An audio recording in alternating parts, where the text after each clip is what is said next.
Hello and welcome to another episode of Beer Man's No Bull Beer Reviews. Today I have a beer from New Brewery that I have not done a review on here for yet, I don't believe. This is from Sweetwater Brewing Company out of Atlanta, Georgia.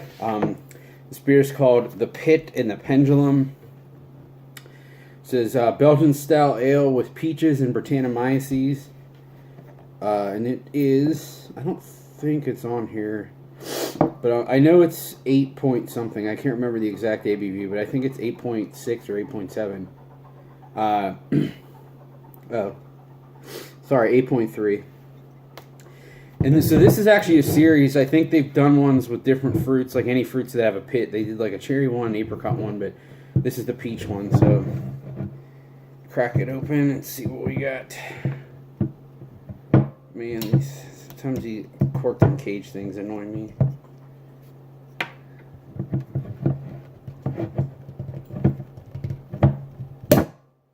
Well, that's good.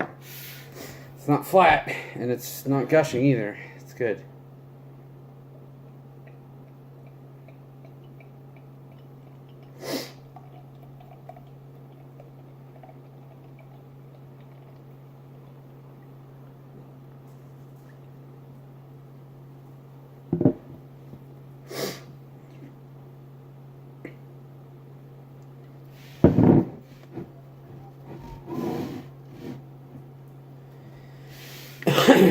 So as you can see, it pours a hazy, darker orange color, almost like a rust color, with about a finger's worth of pretty fluffy white head.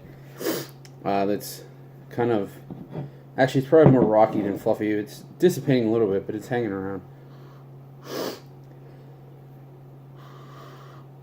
It smells pretty nice, actually. There's definitely a lot of Brett in there. A little Barney, a little leathery.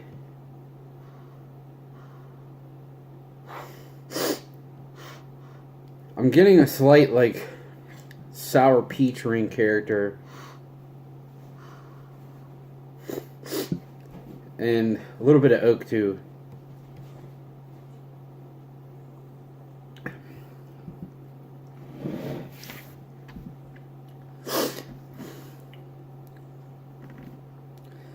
So, the Brett definitely took hold of this one. And you can also tell by the carbonation, too. It's very highly carbonated. It's pretty prickly. It dried this out a good bit. It's not really tart, which I wouldn't expect, because it didn't say that there was other wild yeast in it, other than Brett, but I thought it might be a little tart, even maybe from the fruit addition. But it's not. It's pretty dry. I'm not really getting much, if any, peaches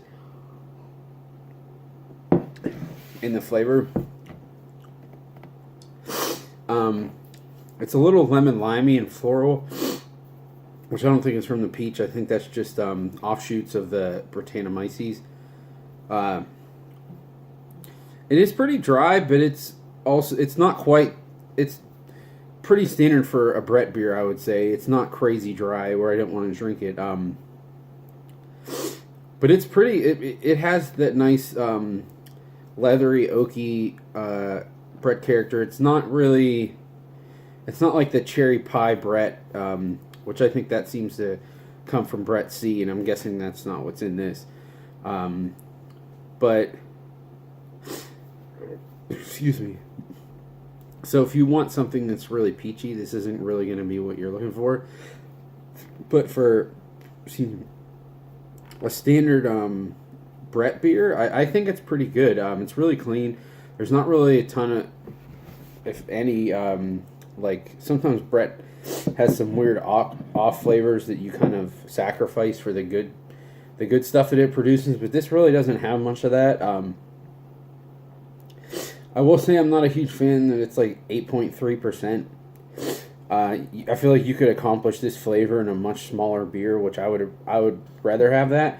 But it's not like I can really taste the booze. It's just if this is the flavor I'm going to get, I'd rather just have less alcohol, because I know you can accomplish this at a lower ABV. It's not like a giant imperial stout where some of them they're different if they're bigger. And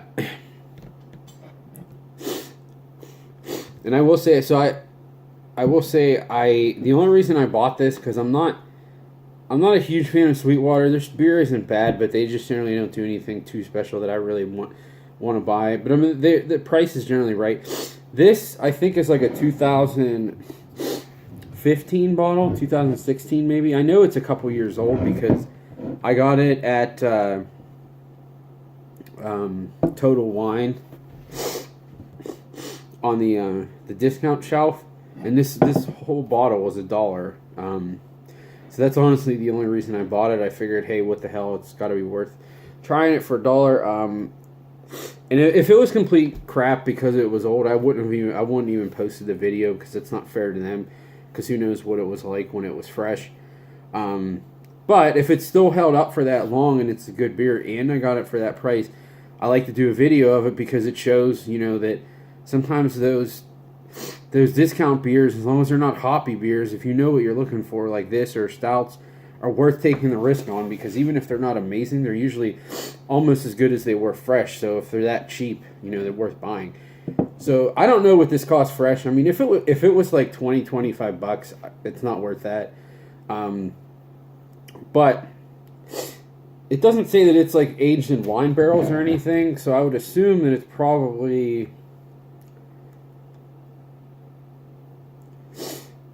It probably wasn't that expensive, and their stuff's generally pretty cheap too. But anything in the 750, you never know with not with them, but any brewery what it could cost.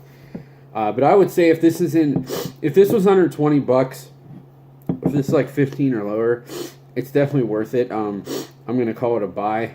I apologize, I keep sniffing. I think I'm coming down with a little bit of a head cold, but it's not affecting my taste at all. I'm definitely calling this a buy. I mean, for what I got it for $1, it's a freaking steal. But even at whatever regular price this was, if it's like $15 or less, which I'm guessing it probably was, this is definitely a buy. Like I said, there's nothing special about it, but it's a pretty nice, clean Brett beer, and I like it. It's, other than it being like 8.3 alcohol, it's still some pretty refreshing. So, yeah. It's a good beer. Look out for it. And I think it's one of the better Sweetwater beers I've had in a while. So, some breweries, when they actually do go out of their element and try to do something like this, it turns out pretty good. So, I think that's all I got in this one. Please like, comment, subscribe. Let me know what you think. And I look forward to doing the next one. Thanks.